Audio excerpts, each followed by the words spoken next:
Bonjour à tous, donc aujourd'hui un nouveau topo de dermatologie qui portera sur les infections parasitaires de la peau. Donc ce cours est divisé en 3 chapitres. On verra tout d'abord les ectoparasitoses, donc comprenant la gale et les pédiculoses. Puis je vous ai fait quelques diapos donc sur les grands principes à savoir devant des piqûres d'arthropodes. Et enfin quelques diapos pour voir d'autres parasitismes cutanés que vous verrez moins fréquemment dans votre pratique clinique. Donc les ectoparasitoses, avec en premier donc la gale, qui est une infection causée par un acarien, le Sarcoptes cabeyi. Var hominis, donc c'est l'espèce spécifique de l'homme. Il existe d'autres variants qui vont être responsables de lésions scabieuses chez les animaux. Au niveau de la peau, on retrouvera donc uniquement l'adulte femelle et ses œufs. Donc, l'adulte femelle va être responsable de ce qu'on appelle donc les sillons scabieux. La transmission de la gale se fait par contact interhumain, par contact direct, intime et prolongé. Donc, en général, ce sont des cas familiaux ou par exemple dans des institutions. Et elle est également considérée comme une maladie sexuellement transmissible. En cas de forte contamination, par exemple dans les gales hyperkératosiques, où là on va retrouver des centaines de parasites sur le corps de la personne, dans ses squames, et donc ces squames vont également se retrouver dans sa literie, il peut y avoir une transmission indirecte, mais beaucoup moins fréquente. Au niveau clinique, vous pourrez retrouver des lésions spécifiques, donc les sillons scabieux et les vésicules perlées, qui correspondent en fait au trajet du sarcopte femelle dans la peau. Le parasite se trouvera donc à l'une des deux extrémités du sillon et à l'aide d'un dermatoscope, vous pourrez le visualiser plus aisément. Ce qu'il faut également retenir, ce sont les zones d'atteinte donc préférentielles. Donc il y a les zones interdigitales, comme on peut voir sur la photo en haut à droite. Il y a la face antérieure des poignets, comme on peut voir sur la photo en bas à droite. Il y a également donc les régions mamelonnaires chez la femme et également l'ombilic et les organes génitaux externes. Vous pourrez également retrouver des nodules scabieux qui correspondent à la réaction antiparasitaire donc par le système immunitaire contre le sarcopte et également, et ça c'est très fréquent, des lésions aspécifiques de grattage, car il faut retenir que la gale c'est très prurigineux, c'est un prurite intense, le plus souvent donc vespéral et qui peut être insomniant. Une présentation un peu particulière, c'est la gale du nourrisson avec une prédominance de vésicules et de pustules dans les régions palmo-plantaires. On peut également retrouver des nodules en périaxillaire, donc comme vous pouvez le voir sur ces deux photos. C'est une présentation à bien retenir puisque le caractère prurigineux ne sera pas exprimé par l'enfant, mais il sera grognon, il montrera des signes d'inconfort, donc savoir y penser. Une autre entité à savoir, c'est la gale dite norvégienne ou la gale hyperkératosique, qui concerne essentiellement des sujets immunodéprimés. Au contraire de la gale commune, la gale hyperkératosique est très peu prurigineuse. Malgré cela, il y a une présence de multiples parasites dans les couches d'hyperkératose et donc ce sont des patients qui sont extrêmement contagieux. Pour faire le diagnostic, soit vous avez devant vous un patient avec des lésions assez typiques, assez évocatrices et une anamnèse qui colle avec le diagnostic, donc vous pouvez confirmer votre gale. Si vous avez un doute, vous pouvez également donc adresser le patient au laboratoire pour un prélèvement cutané avec recherche microscopique. Et donc au microscope, on pourra retrouver soit l'adulte femelle, donc comme on peut voir sur la photo en haut, soit ses œufs et ses déjections, comme on peut voir sur la photo en bas, et qui confirmera votre suspicion clinique. Pour le traitement, vous pourrez soit choisir un traitement topique, donc par permétrine ou benzoate de benzyle, soit un traitement par comprimé, donc l'ivermectine, qui est contre-indiqué chez la femme enceinte et chez l'enfant de moins de 15 kg. Dans les cas de gale norvégienne ou gale hyperkératosique, on associera un traitement topique à l'ivermectine. Et dans tous les cas, peu importe le traitement que vous choisissez, il faudra le renouveler 7 à 10 jours plus tard. Il faut également traiter de façon systématique l'entourage, même s'il ne présente pas de signes cliniques. Et il faut désinfecter tout l'environnement. Alors, on va maintenant parler des poux. Donc, les poux, ce sont des insectes hématophages et cosmopolites. Il en existe donc 3 espèces, donc divisées en 2 genres. Donc, Pediculus humanus var capitis, qui est le poux de tête, le plus connu. Pediculus humanus var corporis, le poux de corps, surtout dans les populations SDF. C'est un poux qui va pas vivre sur le corps humain, il va vivre dans les vêtements et viendra sur le corps humain uniquement pour son repas sanguin.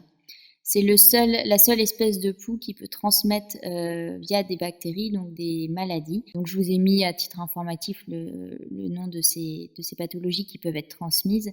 Et enfin, troisième espèce, Phtirius pubis ou morpion. La pédiculose, c'est une pathologie très fréquente puisque selon les analyses, elle concerne donc 2 à 20% des enfants scolarisés. Concernant le cycle parasitaire, donc un poux produira 10 lentes par jour qui vont éclore en 8 jours et se transformeront après 3 mues en adultes. Concernant les traitements, donc, on a soit des médicaments qui vont être neurotoxiques pour le système nerveux du poux, qui ne sont pas neurotoxiques pour l'homme. Donc la permétrine, le malathion et des essais cliniques qui sont en cours avec l'ivermectine en cas d'échec des 2 autres traitements. Sachant qu'en fait, on trouve des souches résistantes de poux de nos jours, donc à la permétrine et au malathion. Donc, sont de plus en plus utilisés. La deuxième catégorie donc d'antipoux, ce sont les agents paralysants à base de diméthicone. Et en fait, ces agents engluent le poux, obstruent ses pores respiratoires et induisent une rupture de son intestin et donc sa mort. Dans tous les cas, ce sont des traitements à renouveler 7 à 10 jours après pour tuer pour tuer les poux vivants issus des lentes qui étaient présentes donc lors de la première application de l'antipoux. Il faut dépister de façon systématique l'entourage, mais au contraire de la gale, il ne faut traiter que les pédiculoses avérées. Et ce dont je vous parlais tout à l'heure, c'est l'augmentation de ces résistances donc, aux médicaments neurotoxiques. On passe maintenant au deuxième chapitre sur les piqûres d'arthropodes. Donc, il faut bien connaître les 2 catégories. Donc, d'une côté, on va avoir les insectes avec les moustiques, punaises, poux, les miasmes. Les insectes, à l'âge adulte, ils ont 6 pattes, à la différence des archariens qui, à l'âge adulte, ont 8 pattes et qui contiennent sarcoptes, piémotès, démodex et tiques. Étant donné que la peau de chaque individu réagit de façon différente à une piqûre d'arthropode, les lésions cliniques seront très aspécifiques et ne permettront pas d'orienter le diagnostic.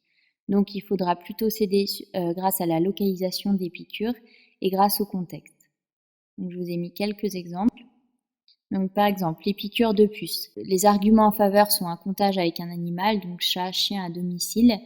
Les piqûres se localiseront surtout au niveau des membres inférieurs et des fesses. Les piqûres sont regroupées par 3 ou 4. On parle donc de repas sanguin de la puce, donc petit déjeuner, déjeuner et dîner pour les groupes de 3. Et l'entourage n'est pas forcément atteint. Par contre, pour les piqûres de punaises de lit, donc qui sont appelées Simex, elles seront essentiellement sur les zones découvertes du corps. Leur répartition sera linéaire, donc comme on le voit très bien sur les photos. L'évolution est exponentielle, sauf dans le cas d'une contamination dans un hôtel avec une seule nuit en contact et puis après retour donc au domicile. Dans ce cas-là, l'évolution se fera vers la guérison spontanée en quelques jours, voire quelques semaines. En cas d'infection au domicile, non pas à l'hôtel mais au domicile, là on aura une évolution exponentielle et tout l'entourage sera atteint. Après, il faut s'orienter selon la saison. En été, on aura plutôt des moustiques, des tiques, puces, aouta et piémotès. Et en hiver et en été, on aura sarcoptes, punaises de lit et poux. Donc maintenant, assez rapidement, quelques diapos sur des parasitismes moins fréquents. Donc la leishmaniose, c'est une infection qui concerne donc 1 million de nouveaux cas par an. Elle est causée par un protozoaire intramacrophagique, donc la leishmanie, et elle est transmise par un petit moucheron, donc le phlébotome. On la retrouve dans les régions tropicales et notamment autour du bassin méditerranéen. Donc on a des cas de leishmaniose dans le sud de la France. La clinique est d'évolution très lente et il existe donc 3 formes de présentation, donc les formes cutanées simples, les formes cutanéo-muqueuses et les formes viscérales. La loaloase, c'est une filaire cutanée, elle est transmise par le chrysope qui est un taon présent en Afrique de l'Ouest et dans les zones forestières.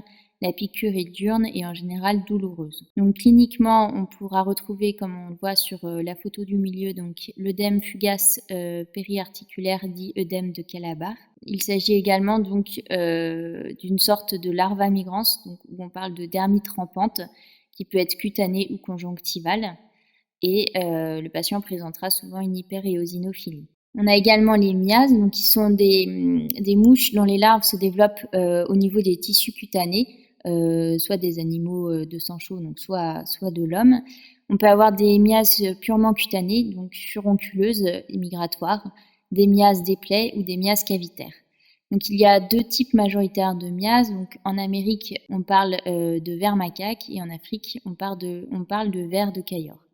Et en Europe, en fait, les miases atteignent surtout le bétail.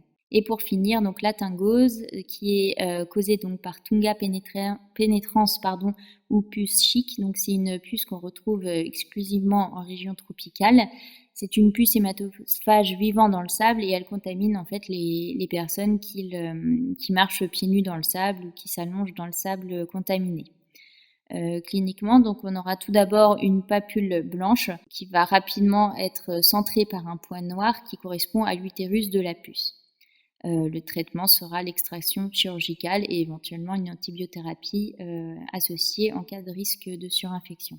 Voilà, donc c'est tout pour ce cours sur les infections parasitaires. Je vous remercie pour votre attention et à bientôt.